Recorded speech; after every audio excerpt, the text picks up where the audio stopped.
வெண்பருத்தி நூலெடுத்து வாய் வெடிச்ச பூவெடுத்து நான் அணிஞ்சிட தொடுத்து வச்ச நடினமான மாலை இது.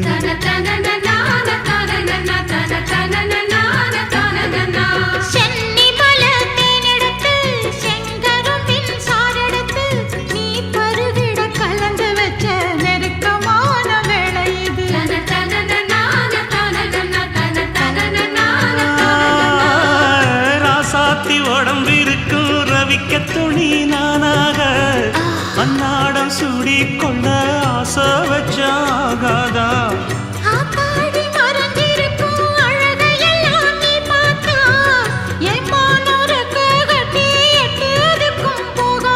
அடிச்சி சக்கரையே எட்டி நீயும் நிக்கிறியே நான் ஏங்கி ஏங்கி பார்க்கிறப்போ ராங்கி பண்ணுறியே.